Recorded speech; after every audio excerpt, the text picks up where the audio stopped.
Le but de la vie, ce n'est pas l'espoir de devenir parfait, c'est plutôt la volonté d'être toujours meilleur. La persévérance, c'est ce qui rend l'impossible possible, le possible probable et le probable réalisé. Toujours un réel plaisir de vous retrouver. Bonjour à chacun et à tous, ça démarre.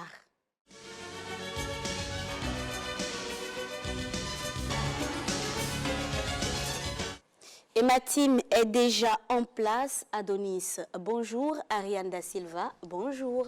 Bonjour Rebecca, mais pourquoi est-ce que tu salues Adonis avant moi? Eh Seigneur, on va faire ce valable là ici maintenant. C'est jeudi. Ariane, Rebecca te salue. Rebecca me salue après. Bonjour Rebecca, bonjour Adonis, mesdames et messieurs, bonjour. Ça va? Ça va. Bonjour Adonis. Rebecca, Ariane, bonjour. Chers téléspectateurs, bonjour, bonsoir. Peu importe là où vous êtes, vous nous recevez à l'heure là.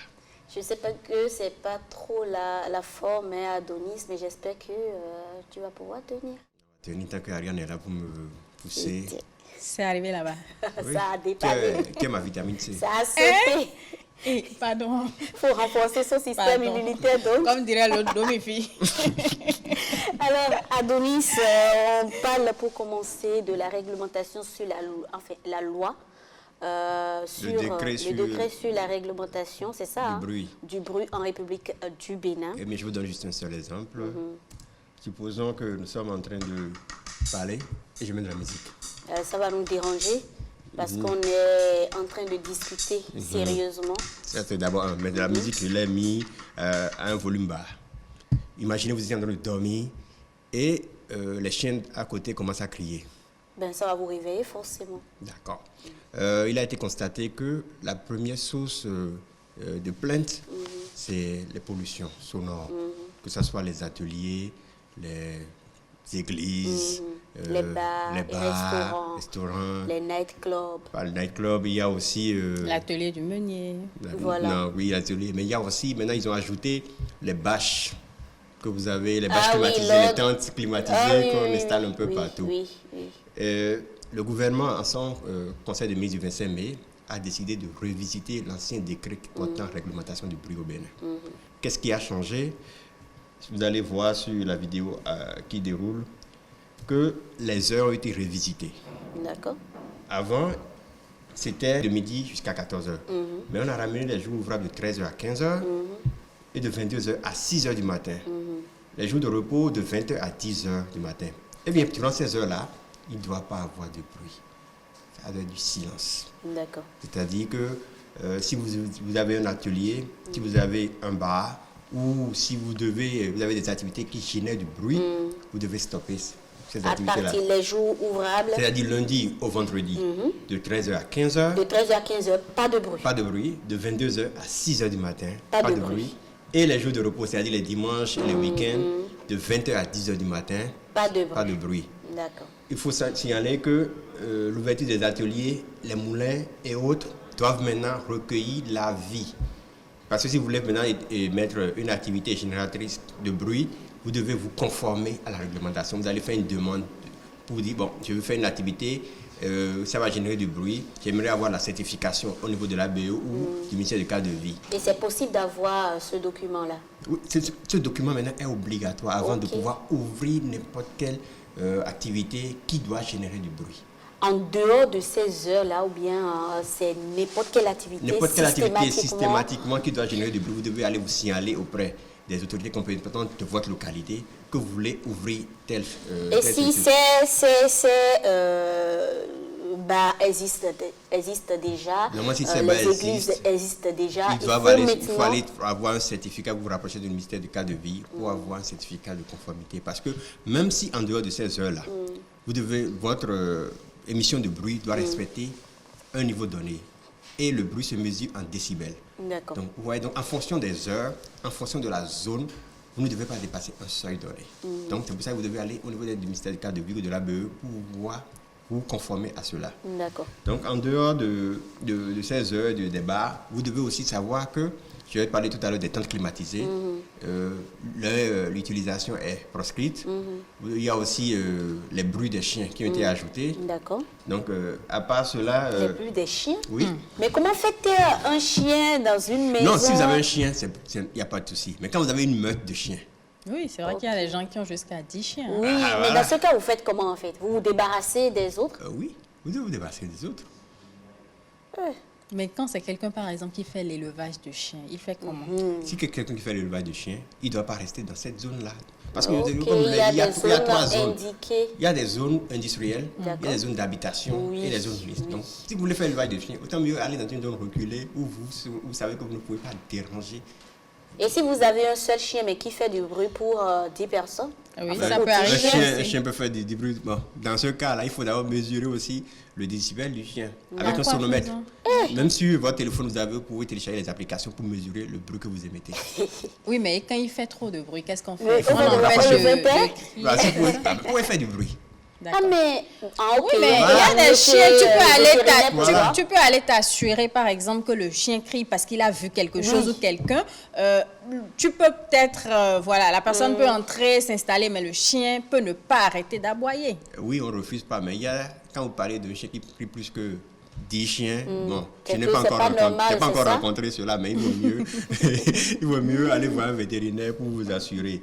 D'accord. Aux autres heures, l'émission de bruit doit respecter les limites de décibels définies par le décret suivant. Et que l'on, comme je l'ai dit, il y a trois zones. Les zones d'habitation où nous vivons, Les les zones zones commerciales industrielles. et les zones industrielles. Les zones industrielles, là où il y a les industries et autres, là, eux, leur niveau de décibels est défini en fonction du niveau d'implantation. D'accord. Et quand je parle de... sont également interdites l'ouverture et l'exploitation à titre professionnel. C'est-à-dire que si vous voulez juste le faire pour un instant donné, vous devez aller prendre une autorisation au niveau du préfet, juste pour la période là, exceptionnellement. Il faut signaler aussi que les interdictions concernent aussi, aux heures là, les véhicules qui font généralement des caravanes, Ok, les d'accord. caravanes ou bien D'accord. les mégaphones, quand quelqu'un se prend un mégaphone, commence à crier dans la rue et autres là. Voilà. D'ailleurs, déjà, même que le klaxonnement mais comment est-ce qu'on va en gérer ça en pleine agglomération. campagne électorale, par exemple? Non, c'est réglementé. Même le décret aussi réglemente cela. D'accord, la campagne Oui, même là, au électorale. niveau de quand il y a des activités politiques, le préfet donne une autorisation exceptionnelle Exceptionnelle. pour une durée qui ne doit pas excéder 72 heures. D'accord. Et vous devez respecter 48 heures. 48 heures. Et vous devez respecter dans le seuil de 80 décibels. C'est-à-dire que si vous voulez augmenter le bruit, là, C'est vous devez 80. vous ne devez pas ne dépasser faites 80. pas plus que ça. Voilà un peu. Donc même pour les mégaphones, l'utilisation est seulement autorisée quand il y a des mesures d'urgence ou les états d'urgence où il y a un danger. C'est-à-dire si vous l'avez dit, la population qui a un tel incendie, ou un truc là, oui, c'est autorisé. Oui, c'est autorisé. Mais à si c'est pour du faire de la bruit. promotion, comme les propagande. différentes ventes de téléphones portables qui sont au bord des voies, qui mettent la musique à fond, Ah oui.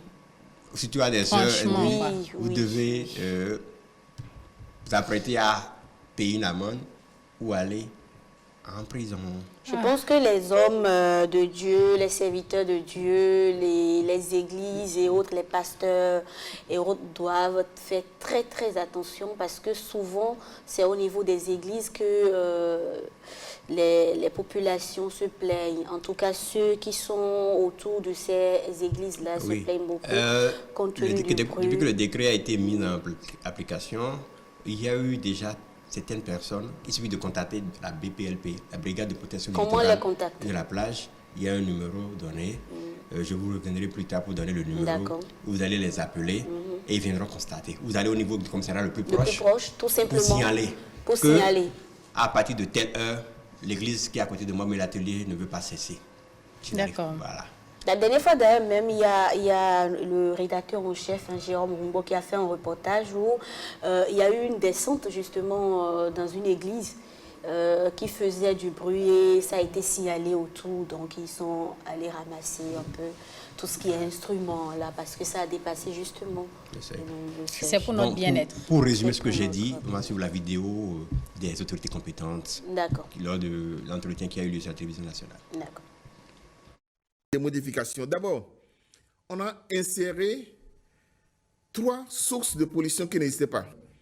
Les salles de fête, les tentes non insonorisées, les animaux domestiques. Au niveau de l'article 7, il y a l'insertion d'un alinéa qui parle de la distance qui doit séparer la source de bruit des établissements sensibles. 200 mètres. Il y a l'insertion d'un article aussi qui recommande l'obtention d'un certificat de conformité environnementale. 13 heures, hors de travail, nous sommes à 70 décibels maximum. Autorisé dans les espaces publics. Parce qu'il y a une différence entre les espaces publics et les espaces privés. De 13h à 15h, nous descendons à 50 décibels autorisés. Ça veut dire quand vous rentrez chez vous et qu'il y a un établissement public à côté de vous, il ne peut pas émettre au-delà de 50 décibels de bruit. De 15h à 22h, on peut encore émettre jusqu'à 70, mais de 22h du soir à 7h du matin, on retombe à 50 décibels. Je voudrais vous rappeler qu'en période, d'abord pour les établissements privés, partout où vous avez 70 décibels, dans les zones résidentielles, ça retombe à 60 décibels.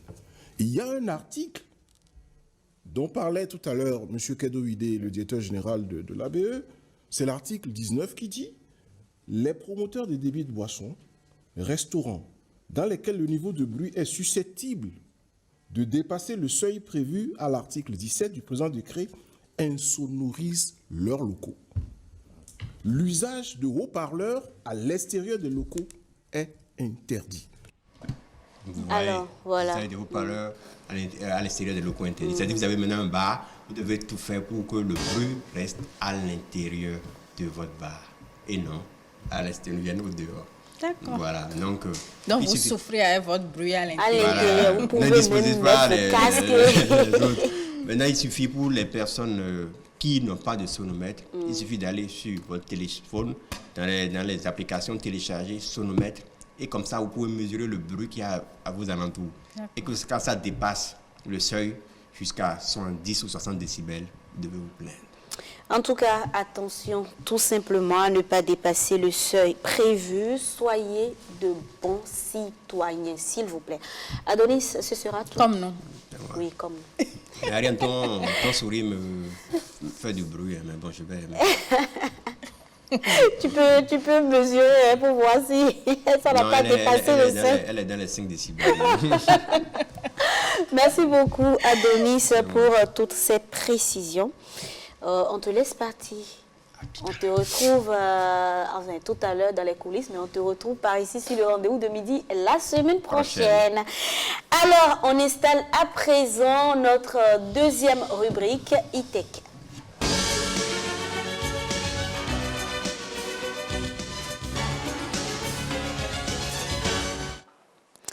Et pour cette deuxième rubrique, on a eu quand même le temps d'installer-vous confortablement, d'installer deux invités pour deux rubriques. Monsieur Tadagbe Valère Ouansou. Bonjour, madame. C'est bien ça, hein? Oui, tout à fait. Tadagbe. Comment vous allez? Ça va très bien. Parce que vous y tenez. Tadagbe d'abord. Tadagbe et Valère après, et puis Ouansou. D'accord. Et on vous retrouve tout à l'heure dans la rubrique Sapos. Comment vous allez? Vous êtes notre référence du jour, Ariane Da Silva. Oui, c'est On la retrouve aussi tout à l'heure. Alors, nous parlons aujourd'hui dans e-tech d'un métier, un métier du numérique. Il s'agit du traffic manager. Traffic manager, Ariane Da Silva, ça te dit quelque chose? Qu'est-ce que Traffic manager. Tu en as? C'est vrai que bon, il y a trafic dedans. Trafic, ça me fait penser à la route. Et il y a manager. La circulation. Quelqu'un qui régule la circulation. Peut-être bien, mais je sais que ce n'est pas ça. En tout Donc, cas, je pense qu'on va découvrir avec toi tout à l'heure. c'est sûr. Traffic manager, madame, monsieur, ça vous dit quelque chose? Rien du tout? Ça me fait penser à la gestion de la circulation. À la Voilà. donc vous êtes trafic.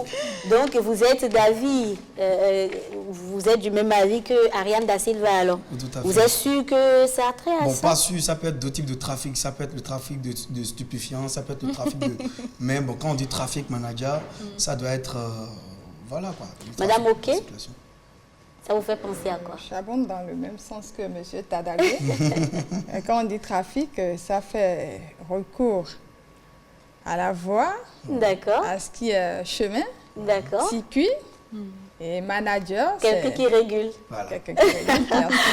En tout cas, vous serez de très bons élèves tout à l'heure parce que suivez bien cette chronique-là et vous allez comprendre ce que c'est que le traffic manager, qui est traffic manager. Voilà. Alors, un traffic manager, c'est un spécialiste du web et du marketing. Voilà, nous sommes dans le domaine de la technologie, rien à voir avec la circulation ici. Ok, le ou la traffic manager gère la mise en ligne de campagnes publicitaires. Il ou elle est aussi responsable de la progression des flux de visiteurs sur les sites dont il s'occupe. Le traffic manager planifie, fabrique et anime les campagnes publicitaires, voilà, qui constituent la principale source de revenus de nombreux sites web. Il utilise pour cela plusieurs outils, à savoir bandeaux et bannières. C'est lui qui organise la succession des campagnes en mettant donc en ligne de nouvelles bannières et en retirant celles qui sont devenues obsolètes. Il gère aussi l'ensemble du processus de réservation des emplacements publicitaires et de reporting. Le métier de traffic manager exige des compétences techniques dans le domaine du web, bien sûr. Vous devez connaître les bonnes connaissances d'Internet, les différents langages et les évolutions dans le domaine du web, maîtriser les outils de tracking ainsi qu'un excellent savoir-faire en marketing et en publicité en ligne. Donc un traffic manager, c'est celui-là qui est sur le web, c'est celui-là qui comprend tout ce qui est derrière le sponsoring. Vous avez une page, Oui, n'est-ce pas? tout à Donc fait. vous auriez besoin normalement d'un traffic manager. Alors comment devient-on un traffic manager? Les formations pour accéder à ce métier sont multiples. Elles se développent de plus en plus pour répondre aux besoins de la profession puisque la technologie évolue. Quel que soit le diplôme préparé, une expérience préalable comme référenceur ou web marketeur est généralement requise. Oui, il faut apprendre la théorie. Il faut apprendre dans les universités, bien sûr, mais il faut surtout connaître les techniques. Il faut avoir une expérience pratique. Le traffic manager peut être diplômé en marketing, communication ou informatique. Donc, si vous avez fait le marketing, si vous êtes journaliste ou si vous êtes communicateur, vous pouvez tout simplement être traffic manager. Donc, il faut avoir un diplôme de bac plus 2, 3 voire plus et avoir suivi un parcours en école de commerce ou en université. Voilà, donc pour être traffic manager, il faut forcément avoir un diplôme de base, un bac plus 2 ou un bac plus 3, voire plus dans le domaine du commerce, dans le domaine, puisqu'il s'agit du marketing, il s'agit de tout faire pour que cette page-là ait de la visibilité. Il s'agit de connaître tout ce qui est instruments, outils autour du numérique pour pouvoir booster sa page, pour pouvoir donner plus de visibilité à une entreprise, l'entreprise qui vous emploie tout simplement. Voilà, donc vous voyez, ça n'a rien à voir. Madame Oké, dès qu'elle partira d'ici, Oui. Elle ira recruter un traffic Ah, manager. c'est important, C'est notre entreprise. Madame Oké, c'est important. Alors, Ariane Da Silva, tu as suivi un peu. Est-ce que tu souhaites te reconvertir ou bien tu souhaites orienter peut-être tes proches vers ce métier-là de traffic manager, un métier impressionnant, intéressant. Impressionnant, innovant également Oui. et passionnant. Oui. Oui. Parce Tu que- aimerais faire ça ou bien tu Oui, aimerais pourquoi plutôt... pas. Pourquoi pas? Parce que c'est pas très loin de ce que nous faisons déjà. Sauf que ici, c'est plus sur Internet, sur le web et tout. Donc, je pense que pour sauter le pas, ça va pas être compliqué. Peut-être que dans quelques années, je vais me retrouver dans ça. Mais c'est mieux que je me retrouve là-dedans maintenant. Parce que là, maintenant, le terrain est encore... Encore Vierge. que oui, le Bien, terrain est donc, encore vieille. C'est tout pourquoi ce pas. qui est bien dans Peut-être le... que je serai la traffic manager de M. Tadagbe. Qui Ah, sait? c'est possible. Qui Tout est sait? On ne possible. sait jamais. Tout Ou est de possible. Madame OK. Tout est Ah oui, possible. tout est possible. Alors, monsieur Tadagbe, justement, un traffic manager désormais, vous êtes sûr que c'est important pour l'évolution de vos activités sur le web? Très sûr, parce que là, une page déjà qui fait plus de 250 000 abonnés, c'est plus une petite page. Non, non. Donc, on doit Il faut tout faire pour maintenir le cap et évoluer. Voilà, on ne doit plus publier n'importe quoi, il faut qu'on sache ce qu'on publie. Et je crois que c'était différent d'un community manager. Pas forcément, sauf qu'un community manager, c'est comme la spécialiste, ou la spécialiste de la communication juste sur le digital. Okay. Or, un traffic manager, c'est celui-là qui évalue les risques sur les différents sites web. C'est celui-là qui vous dit, oui, vous pouvez vous associer à tel site web parce que j'ai évalué leurs statistiques. Ce site web peut vous aider à faire plus de vues. Ok, je vois. Le traffic manager est plus technique. Or, le community manager est plus, on va dire quoi, littéraire, est plus communicatrice ou communicant. Alors, Kowalski, tu as vu, non? Tu vas perdre ton boulot si tu ne t'actualises pas. Voilà. En même temps, un community manager peut être traffic manager. Être traffic manager. Oui, s'il s'actualise, en fait. S'il s'actualise. Tout à fait. Madame OK? Oui. Vous avez déjà une page? Oui, j'ai une page Facebook. OK. Et pour le moment, est-ce que vous avez un community manager ou bien vous gérez tout vous-même? J'ai un community manager. Mais j'avais jamais entendu parler du Le thème trafic. traffic manager. C'est ma première fois. Et là, maintenant, ça me fait penser à beaucoup de choses. C'est sûr. Parce qu'aujourd'hui, on est quand même unanime sur le fait que sans les réseaux sociaux, on ne peut rien faire. Les réseaux sociaux vous boostent, boostent vos activités, vous fait connaître et surtout vous amène à avoir d'autres possibilités, d'autres ouvertures. Tout à fait. Tout à fait. Surtout que vous êtes tous les deux dans le domaine de l'entrepreneuriat. De l'agriculture. Et c'est grâce aux réseaux sociaux que je suis là, Madame Maria. Oui, bien sûr, c'est grâce aux réseaux sociaux. vous avez l'agriculture? sur les réseaux sociaux. Voilà. Vous voyez, c'est important, les réseaux sociaux. En tout cas, voilà, et ce sera tout pour la rubrique e-tech du jour.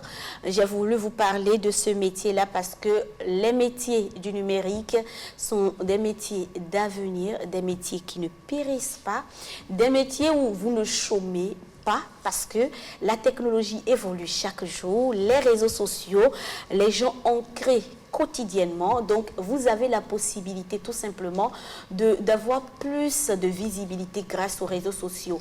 Et pour le faire, vous pouvez tout simplement recruter un traffic manager ou un community manager qui va combiner les deux rôles ou un traffic manager aussi qui est en même temps un community manager. Voilà. Aussi, vous pouvez faire tout. Mais il faut toujours avoir une équipe pour pouvoir évoluer. C'est pas bien de faire tout à la fois. Non, non. Vous, en tant qu'entrepreneur, vous êtes bien d'accord avec moi? Tout à fait. Il faut déléguer les tâches. D'accord. L'union fait la force. Ouais. Toujours.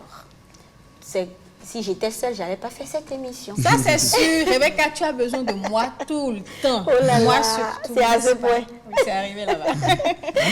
Ariane Da Silva. Mais ce qui est bien, avant que tu ne continues, je tenais à préciser qu'avec toi, on apprend toujours. Tu nous permets en fait d'en savoir un peu plus quand il s'agit du numérique. Tu sais, le voilà, numérique, on apprend toujours quelque chose ici, Madame Oké, quand vous venez ici. Peut-être que Madame Oké va prendre le rendez-vous et venir ici tous les jeudis ou tous les vendredis. Oui, c'est important. Vous savez, moi j'aime beaucoup la technologie parce que c'est tout ce qui innove, c'est tout ce qui vous montre que tout est possible en fait. Vous voyez des réalités, il y a de cela 5 ans en arrière, on n'aurait pas pu. Voilà, on pouvait se dire que c'était pas possible, mais aujourd'hui, tout est possible grâce à la technologie. Aujourd'hui, on a des robots qui vous servent à manger, qui vous préparent même votre repas, vous imaginez? En même temps, encore en plus, vous imaginez? Non, mais on tend vers ça. À un moment donné, tout va s'imposer à vous. Aujourd'hui, avec les réseaux sociaux, il y a le métaverse avec Facebook. Et la dernière fois, j'en parlais, il y aura même un hôpital dans l'univers, vous voyez, pour former des professionnels de la santé.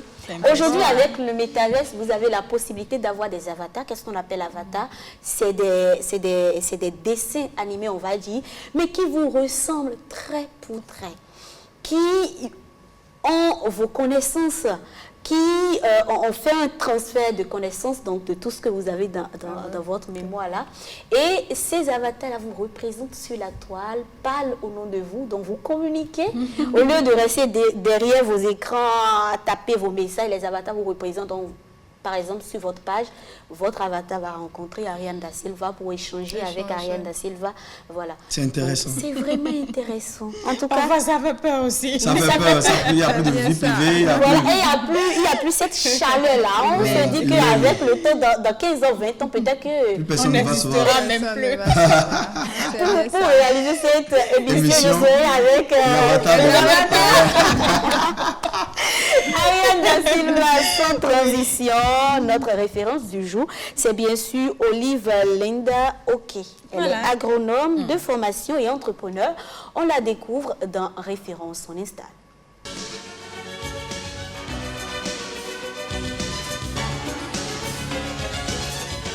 Bonjour Madame Oké.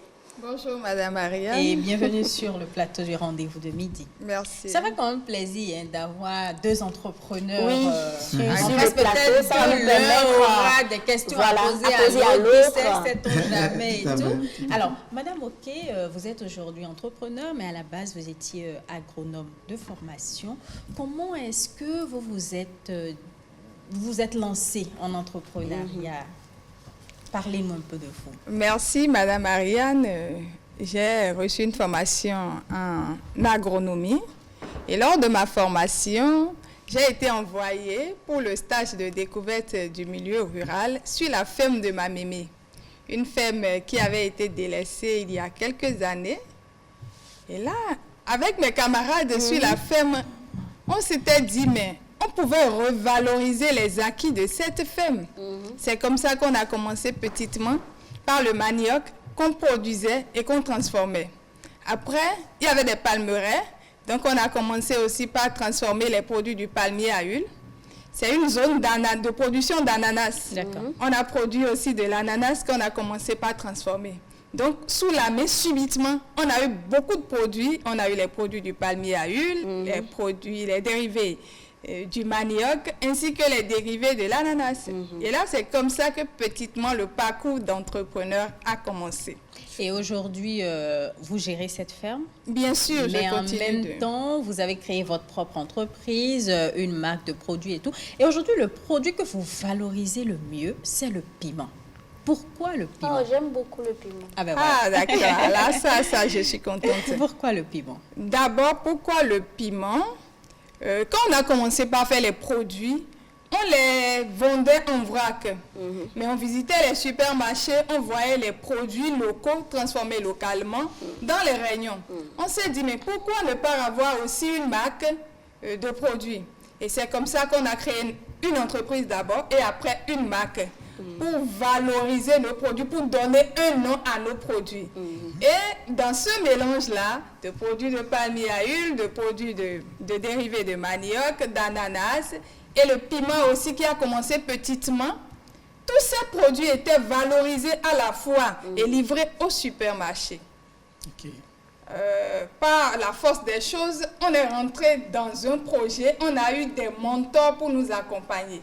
Et c'est en ce moment que les mentors ont dit, mais vous avez beaucoup de produits, quel est le produit, quel est votre produit phare, quel est votre appart? Et là, on a calculé les coûts sur chaque produit pour voir quel est le produit qui sort le plus, quel est le produit qui a plus de marge. C'est ce que beaucoup d'entrepreneurs ne comprennent pas aujourd'hui. Et là, on a découvert que c'est le piment qui non seulement sortait le plus, mais qui avait également plus de marge. Et c'est pour ça qu'il est devenu notre produit phare. Et aujourd'hui, on ne parle que de ça. Et vous produisez quel type de piment?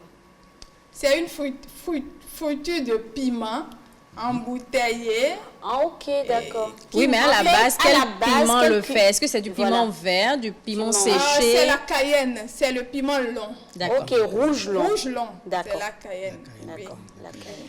Alors, avant de vous lancer en entrepreneuriat, de faire cette expérience, dites-nous, quelle a été la réaction de ceux qui vous entouraient? Les parents peut-être à côté, les amis? Est-ce qu'ils n'ont pas trouvé que, bon, écoute, elle veut se lancer dans un truc qui n'a pas d'avenir, pourquoi elle veut faire ça? Je vais la convaincre, non, il ne faut pas faire ça et tout. c'est pas M. Tadagwe qui me dira le contraire. Hein. Souvent, quand vous étudiez, les parents savent que voilà mon intello, voilà mon intellectuel, voilà ma fille qui va rester dans un bureau, qui aura une belle voiture bientôt. Tout à fait. Mais subitement, tu commences par parler de chant, d'entrepreneuriat, tu te dis, mais moi, je veux pas travailler, je serai à mon propre compte. On se dit, mais quand est-ce qu'il va faire tout ça, là, gagner assez d'argent Pour me protéger. pour prendre la relève. Et là, les parents n'acceptent pas ça automatiquement. Mais quand vous persévérez, je pense qu'ils sont... Qui se transforment un peu plus tard en fans, en des commerciaux. Parce que mon piment maintenant, c'est les membres de ma famille qui sont plus ceux qui communiquent autour de ça avant que... Mais vos parents devraient quand même s'y attendre puisque vous avez fait l'agronomie. Donc, quand on fait l'agronomie, en fait, je pense que les possibilités qu'on a, l'une des possibilités justement, c'est l'entrepreneuriat, n'est-ce pas? Aller à la ferme. Merci Rebecca. Oui, l'entrepreneuriat, en 2012 déjà, on ne parlait, c'était pas éclore, on ne parlait pas trop d'entrepreneuriat. Quel que soit le domaine, on se dit que si c'est un bureau. C'est un bureau. Non seulement c'est un bureau, il doit être employé. Pas quelqu'un, forcément. Quelqu'un doit lui trouver du travail, il doit être sous quelqu'un. Amazon. Merci, on ne comprenait pas que lui-même, il doit faire et employer. Non. C'est vrai. Par la force des choses, quand on a commencé par réfléchir, les employeurs aussi ont été employés par eux-mêmes d'abord. Oui, forcément. Donc, forcément, voilà. on commence toujours par quelque part. Donc voilà, on ne comprenait pas, on se disait, pourquoi il ne va pas chercher du boulot? Pourquoi elle finit et elle dit qu'elle va travailler, mais comment est-ce qu'elle va s'en sortir, et seule encore? Donc voilà un peu. Et au début, vous dites, tu permets? Oui, vas-y. Au début, il y avait quand même des difficultés, n'est-ce pas? Pour le faire. La plus grande difficulté, bon, j'aime pas trop parler de difficultés financières, mais il faut comprendre que quand vous n'avez pas assez de moyens, on tourne un peu en rond. Mais quand on finit par bien se spécialiser, par trouver un chemin, un issue, on s'en sort toujours. Mais aujourd'hui, quand vous faites un peu le point, le bilan, est-ce que vous êtes fière de vous? Est-ce que vous êtes satisfaite de ce que vous faites? Est-ce que vous vous sentez épanouie dans ça? Ou il vous arrive peut-être de vous dire, ben, écoute, je me retrouve seule dedans, je dois gérer peut-être mes collaborateurs, je dois payer des salaires, je dois faire ci, je dois faire ça toute seule, je suis fatiguée, je n'en peux plus, je laisse tomber. Il y a 5 ans en arrière, si vous me posez cette question, j'allais me précipiter et dire oui. Il m'arrive des fois de dire je vais laisser tomber. Mais aujourd'hui, là où je suis très épanouie. Je suis très fière du chemin que j'ai pris. Et je pense que si quelqu'un vient à moi et me dit je veux entreprendre, ce sera vraiment une joie pour moi de l'accompagner. Qu'on le veuille ou non, aujourd'hui, l'entrepreneuriat, c'est un domaine concurrentiel parce qu'aujourd'hui, il y a tellement de gens qui entreprennent. Alors, qu'est-ce que vous faites en particulier pour pouvoir vous imposer dans cet environnement concurrentiel? Merci, Madame Marianne. Je pense que, comme vous l'avez déjà dit au début, tout domaine rencontre toujours ses concurrents. Mais il faut savoir cibler ce que l'on fait. Parce que ce que vous faites, peut-être que l'autre a quelque chose de meilleur que vous. Mais vos clients trouveront le meilleur qu'il y a en vous. Mais où sont vos clients? Il faut les chercher. Et il faut s'attacher à eux. Il faut savoir ce qu'ils veulent de vous. Et corriger ça au fur et à mesure. Ce sont eux qui vous font. Vous ne pouvez rien sans eux.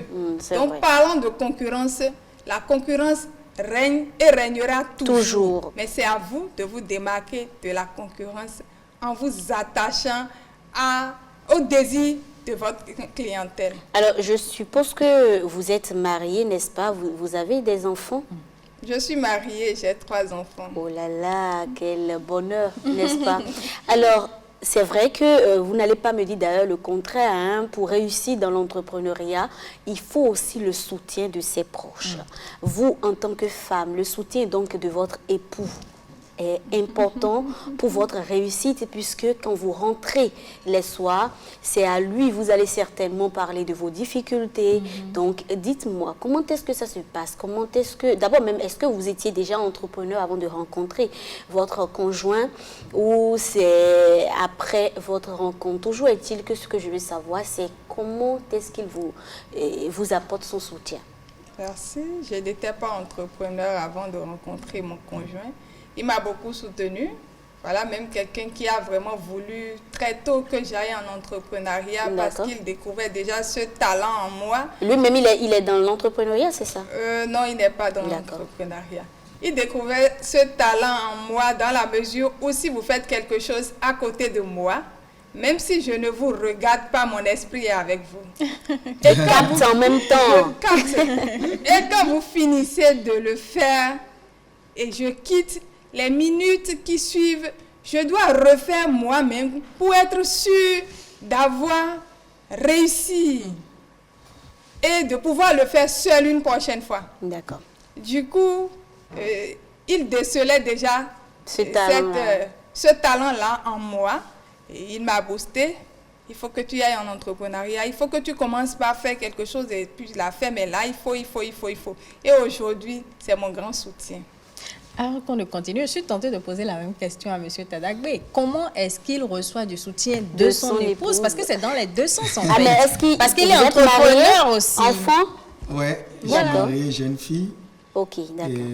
Ma femme, elle est plus jeune que Madame Ok. Madame Ok. Madame Ok. Bon, au début, je crois que moi, je suis déjà entrepreneur avant de la connaître. Donc, moi, je sais déjà ce que je voulais. Donc, bon, là, elle n'a pas le choix. Elle a accompagné. Elle a épousé la dynamique, en fait. Avant, elle me disait, toi, tu es tout le temps au champ, tout ça. Mais après, elle a compris. Et puis, voilà. Donc, je crois qu'elle me soutient par la prière aussi.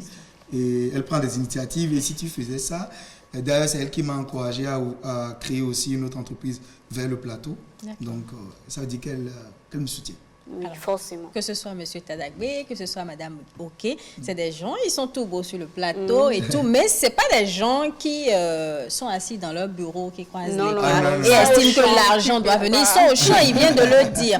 Alors, il y a aujourd'hui beaucoup de jeunes qui estiment que, bon, parce que j'ai tel diplôme, je ne peux pas me salir les mains, je ne peux pas aller au champ. Madame Ok, est-ce que vous avez un message à leur adresser? Est-ce que c'est normal de réfléchir comme ça aujourd'hui? Bon, je ne les condamne pas, parce que tout part d'une passion. Quand vous n'avez pas la passion en quelque chose, ce n'est pas la peine d'aller vers la chose. Vous allez tourner en rond et vous allez perdre votre temps. Il y en a qui sont très propres, mais qui adorent le champ. Il y en a qui sont très sales, mais qui veulent rester au bureau. C'est un choix. Mais je dis toujours, qui vient à la terre est toujours heureux. La terre ne ment pas. La terre ne ment pas. Rebecca, ce sera tout. Il faut rappeler que Madame Ok a aussi fait plusieurs programmes de leadership. Donc, c'est peut-être aussi tout ça qui la booste tous les jours, qui la motive davantage. En tout cas, ça nous a fait plaisir. Hein. C'est compte tenu du temps, sinon j'ai beaucoup d'autres questions pour vous. C'est un plaisir. Mais ce n'est pas un souci. Hein. On va vous inviter encore par ici parce que l'entrepreneuriat, on ne va jamais cesser de le dire. Il faut en parler pour que les jeunes sachent que, tel que Ariane le disait tout à l'heure, pour que les jeunes sachent que c'est important. Tout le monde ne peut pas aller travailler dans un bureau. Encore que, quand vous êtes entrepreneur, vous pouvez créer votre espace, vous pouvez avoir vos bureaux, vos locaux tout simplement, et employer d'autres personnes. Parce que c'est vrai aussi que tout le monde ne peut pas être entrepreneur. Voilà. Alors, monsieur Tadagbe Vallet Wansou est déjà sur le plateau, donc on installe notre dernière rubrique, ça pousse.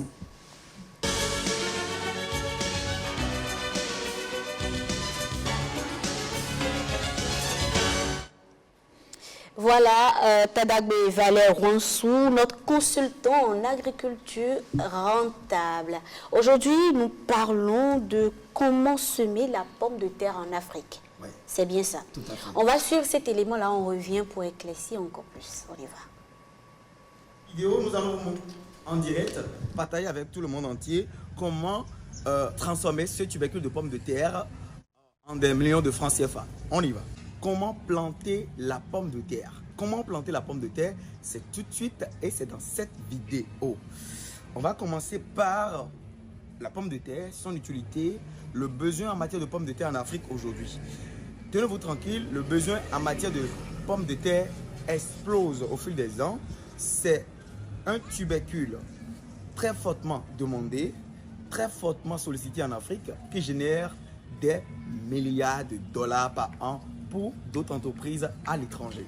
Et dans cette vidéo, nous allons vous montrer que, voilà, en Afrique, on peut vraiment faire la pomme de terre. Commencez pas à partager la vidéo dans tous les groupes. On y va. Approchez-vous. Donc, pour faire la pomme de terre, qu'est-ce qu'il faut faire en tant que bon ingénieur agronome? Il faut commencer par enlever les chaussures qui ne sont pas professionnelles. Et il faut commencer par enfiler les bottes. Très important, les bottes. D'accord? Donc, je précise que cette vidéo, c'est un tutoriel. D'accord? Très bien. Alors, pour faire de la pomme de terre, il faut savoir que sur 1000 m², vous avez besoin de 25 kg de semences x 5. 5 caisses de 25 kg de semences. Alors, le problème de la pomme de terre, ce n'est pas la production. Le problème majeur de la pomme de terre est lié à l'écoulement, à la conservation. Surtout en Afrique subsaharienne, le problème de la pomme de terre est lié à la conservation. Et la pomme de terre ne pousse pas partout. La pomme de terre ne peut pas pousser partout dans tous les pays. Son problème majeur encore, c'est le climat. Le second problème majeur de la pomme de terre est lié au climat. Ce n'est pas un problème de sol. Si vous avez un climat qui n'est pas adapté, vous ne pouvez pas produire. Raison pour laquelle la pomme de terre au Bénin ici, c'est au nord, à Natitengu, à Karimama, à Wassapenko, etc., etc. Donc, dans cette zone-là, en Amaton, pendant la période de l'Hamatan en Afrique, c'est pendant cette période qu'on produit la pomme de terre parce que la température n'est pas trop élevée. Okay? Les températures ne sont pas trop élevées.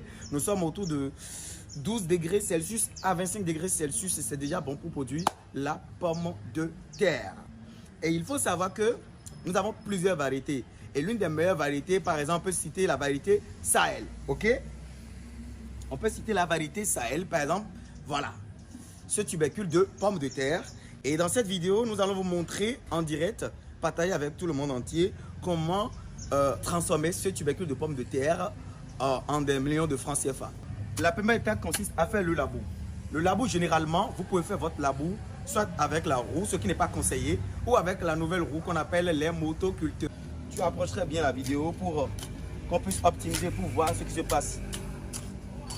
Donc la pomme de terre, ce n'est pas sur tous les types de sols.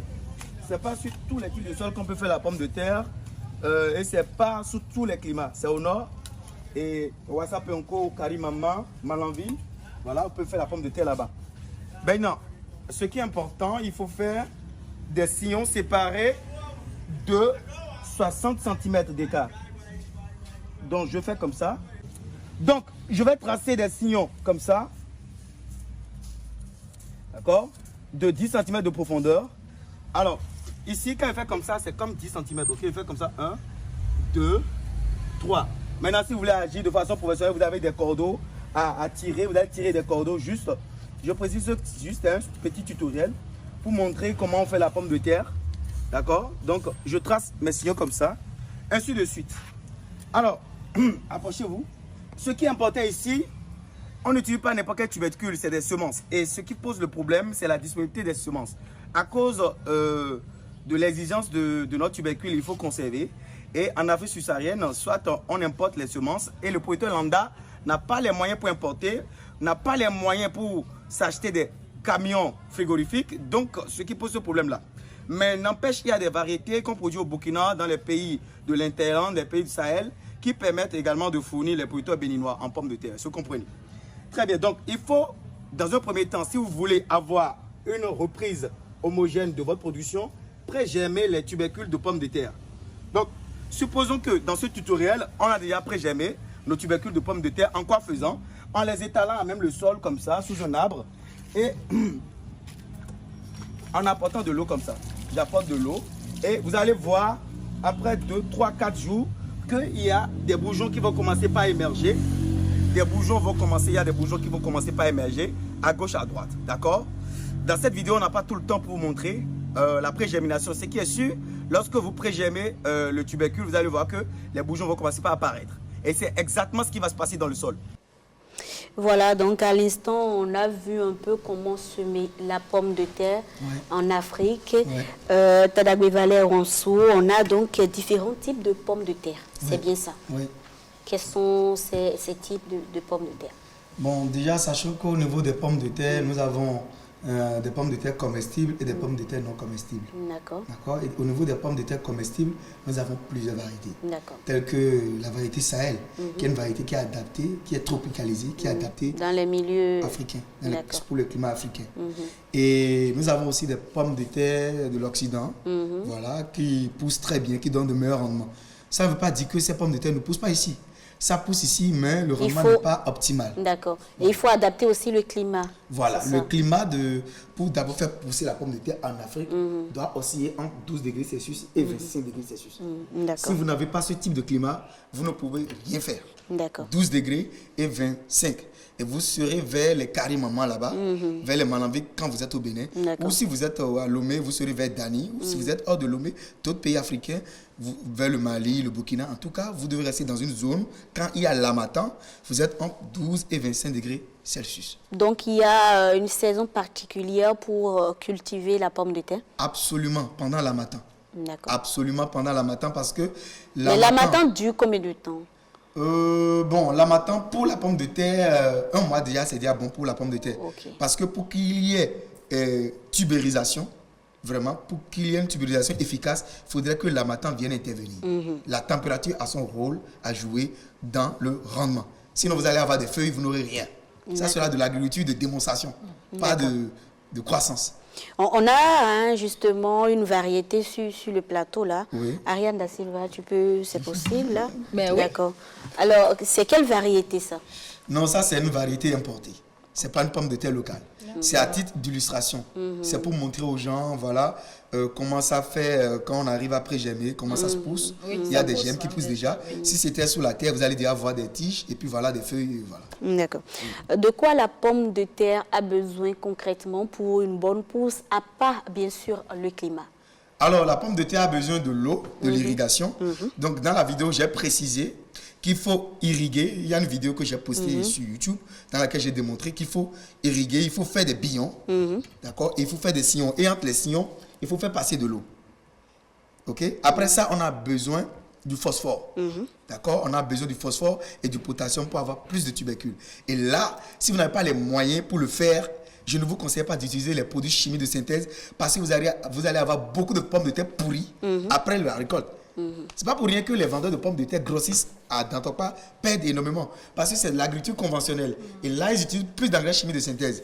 Ici, utilisez seulement le fumier de vache qu'on a à foison. Et c'est pas au nord du Bénin qu'on va manquer de fumier de vache. Il y en a à foison avec les troupeaux de peuls, tout ça là. Donc, avec le fumier de vache, vous êtes sûr d'avoir un très bon rendement. Et ça reste dans la terre pendant plus de 4 ans. D'accord. Alors, j'ai lu quelque part sur Internet qu'il faut 10% en profondeur pour faire pousser la pomme de terre. Vous confirmez? 10% de 10 degrés, pardon, pas 10%. 10 degrés Celsius, oui. Je confirme. Vous confirmez? Oui, je confirme. D'accord. Alors, comment entretenir la pomme de terre après la récolte? Alors, l'entretien de la pomme de terre après la récolte, c'est la question la plus sensible et dangereuse parce que la pomme de terre, sa rentabilité est liée à la conservation post-récolte. Vous avez besoin des chambres froides positives. C'est obligatoire d'avoir des chambres froides positives. Si vous n'avez pas des chambres froides positives, vous n'allez pas faire la production de la pomme de terre. Et c'est d'ailleurs ça, c'est ce fléau-là qui est en train de freiner la production de la pomme de terre au Bénin. Alors que le Bénin a vraiment les potentialités dans le nord de son pays de produire la pomme de terre et de satisfaire la demande nationale. Tous les Béninois veulent être des yovos aujourd'hui. On consomme les frites, donnez-moi des frites, des frites. On ne voit pas l'opportunité d'affaires qu'il y a derrière. Aussi, voilà, les entrepreneurs béninois décident de faire confiance à cette filière-là et d'installer des chambres froides positives vers le nord et vers les villes ou les périphéries de Cotonou. On pourra vraiment bel et bien produire de la pomme de terre et satisfaire la demande nationale et stopper les importations. D'accord. Ce qui fait gagner de l'argent à l'économie.